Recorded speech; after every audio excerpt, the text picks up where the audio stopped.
Hello guys, ഇന്ന് നമ്മൾ കാണാൻ പോകുന്ന സ്കെയിൽ മോഡൽ മെഴ്സിഡസ് ബെൻസിൻ്റെ ഒരു ഐക്കോണിക് മോഡലായിട്ടുള്ള ഇവല്യൂഷൻ 2 ആണ്. ഇത് 1990കളിൽ പ്രൊഡക്ഷൻ ഉണ്ടായിട്ടുള്ള W201 C ക്ലാസിൻ്റെ ഒരു AMG വെർഷനാണ്. ഇതൊരു ലിമിറ്റഡ് എഡിഷൻ കാറാണ്. വെറും 500 കാറുകൾ മാത്രമാണ് നിർമ്മിക്കപ്പെട്ടിട്ടുള്ളത്. ഇന്ന് നമ്മൾ കാണാൻ പോകുന്നത് സോളിഡോ എന്ന ബ്രാൻഡ് നിർമ്മിച്ചിട്ടുള്ള 1:18 റേഷ്യോയിലുള്ള സ്കെയിൽ മോഡലാണ്. ഇനി നമുക്കിതിൻ്റെ പാക്കേജിങ് നോക്കാം. സോളിഡോൻ്റെ സ്റ്റാൻഡേർഡ് ആയിട്ടുള്ള ഒരു പാക്കേജിങ്ങിലാണ് വന്നിട്ടുള്ളത്. ട്രാൻസ്പെറൻ്റ് ആയിട്ടുള്ള ഭാഗങ്ങളുണ്ട്. അതുപോലെ തന്നെ ബോക്സിൻ്റെ മുകൾ ഭാഗത്തായിട്ട് 1:18 എഴുതി കാണാം. അത് സ്കെയിൽ മോഡലിൻ്റെ വലുപ്പത്തിനെ സൂചിപ്പിക്കുന്നതാണ്. അതുപോലെ തന്നെ ബോക്സിൻ്റെ ബാക്ക് വശത്തായിട്ട് സോളിഡോ എന്ന ബ്രാൻഡിൻ്റെ ഡീറ്റെയിൽസും കാര്യങ്ങളെല്ലാം കൊടുത്തിട്ടുണ്ട്. അതുപോലെ തന്നെ താഴ്വശത്തായിട്ട് കമ്പനിയുടെ ലൈസൻസിങ്ങിൻ്റെ ഡീറ്റെയിൽസും കൊടുത്തിട്ടുണ്ട്. ഇനി നമുക്കിത് അൺബോക്സ് ചെയ്ത് നോക്കാം.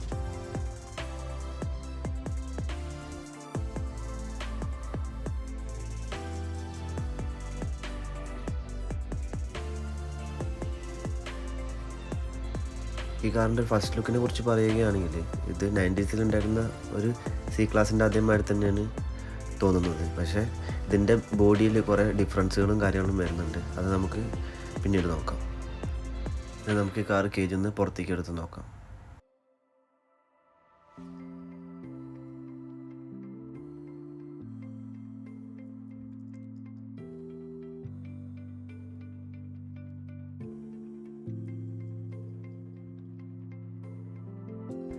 ഈ പാക്കേജിങ്ങിൽ വന്നിട്ടുള്ളത് ഈ കാറും അതുപോലെ തന്നെ ഒരു ആൻറ്റിനയും വന്നിട്ടുണ്ട്.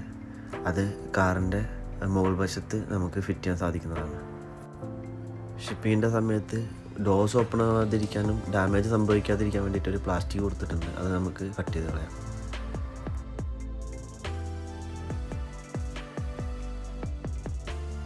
ഇനി നമുക്ക് കാറിൻ്റെ ബോഡിയുടെ ഡീറ്റെയിലിംഗ് നോക്കാം. ആദ്യം തന്നെ നമുക്ക് കാണാം മെഴ്സിഡസിൻ്റെ പ്രൗഢിയോട് കൂടിയിട്ടുള്ള ആ ഒരു എംബ്ലം നമുക്ക് ഫ്രണ്ടിൽ കാണാൻ പറ്റും. പിന്നെ ഇത് 90s C ക്ലാസിൻ്റെ അതേ ഒരു ഫ്രണ്ട് പോർഷനായിട്ടാണ് നമുക്ക് തോന്നാൻ പറ്റുന്നത്. ആ ഗ്രിൽസ്, ഹെഡ്ലൈറ്റ്സ് എല്ലാം ഉണ്ട്. ഫ്രണ്ട് ബമ്പർ അല്പം ഡിഫറെൻ്റ് ആയിട്ടാണ് ഇതിൽ കൊടുത്തിട്ടുള്ളത്. അതുപോലെ തന്നെ ഒരു സിംഗിൾ വൈപ്പറാണ് കാറിൽ വന്നിട്ടുള്ളത്. ഇനി സൈഡ് വ്യൂ നോക്കുകയാണെങ്കിൽ ഈ കാർ വരുന്നത് ഫാക്ടറി ഫിറ്റഡ് ആയിട്ടുള്ള വൈഡ് ബോഡി വെച്ചിട്ടാണ്. അതുപോലെ തന്നെ വീൽസ് നമുക്ക് കാണാം. ഈ വീൽസിന് ഫോർവേഡ് ആൻഡ് റിവേഴ്സ് മൂവ്മെൻറ്റും അതുപോലെ തന്നെ ലെഫ്റ്റ് റൈറ്റ് മൂവ്മെൻറ്റും കൊടുത്തിട്ടുണ്ട്. ഇനി പുറകുവശം നോക്കുകയാണെങ്കിൽ നമുക്കൊരു വിങ് കാണാം. ഇത് ഈവോയിൽ വരുന്ന എയറോകിറ്റിൻ്റെ ഭാഗമായിട്ട് വരുന്ന വിങ്ങാണ്. അതുപോലെ തന്നെ ഇത് 190 സീരീസിൽ വരുന്ന കാറാണ്. അത് ബാക്കിൽ കൊടുത്തിട്ടുണ്ട്. പിന്നെ 2.5 ലിറ്റർ 16 വാൾവ് എഞ്ചിനാണ് ഇതിൽ വന്നിട്ടുള്ളത്. അതും അവിടെ കൊടുത്തിട്ടുണ്ട്. അത്തരം ഭാഗങ്ങൾ ബാക്കിൽ കാണാം. പിന്നെ ലൈറ്റ്സ് കാര്യങ്ങളൊക്കെ നമുക്ക് കാണാം. പിന്നെ ഒരു ഡ്യുവൽ എക്സോസ്റ്റ് ടിപ്പും കൊടുത്തിട്ടുണ്ട്.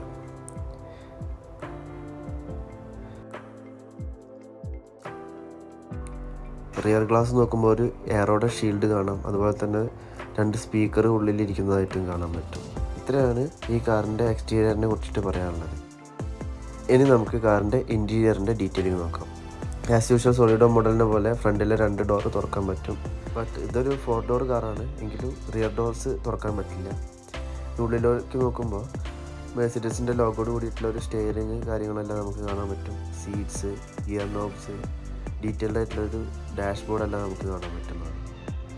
അതുപോലെ തന്നെ നമുക്ക് ഇതിൽ റിയർ സീറ്റ്സും കാര്യങ്ങളെല്ലാം കൊടുത്തിട്ടുണ്ട്. അതൊക്കെ നമുക്ക് കാണാൻ കഴിയും.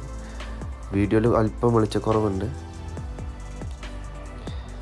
ഇനി കോ ഡ്രൈവർ ഭാഗത്ത് കൂടെ നോക്കുകയാണെങ്കിൽ ആ ഡാഷ്ബോർഡിൻ്റെ ക്ലിയർ ആയിട്ടുള്ളൊരു വ്യൂ നമുക്ക് കാണാൻ പറ്റും. വളരെയധികം ഡീറ്റെയിൽഡ് ആയിട്ട് തന്നെ ഡാഷ്ബോർഡ് ബിൽഡ് ചെയ്തിട്ടുണ്ട്. റിയർ സീറ്റ്സും കാര്യങ്ങളെല്ലാം നമുക്ക് കാണാം. ഇത്രയാണ് നമുക്ക് ഈ കാറിൻ്റെ ഇൻറ്റീരിയറിനെ കുറിച്ചിട്ട് പറയാനുള്ളത്.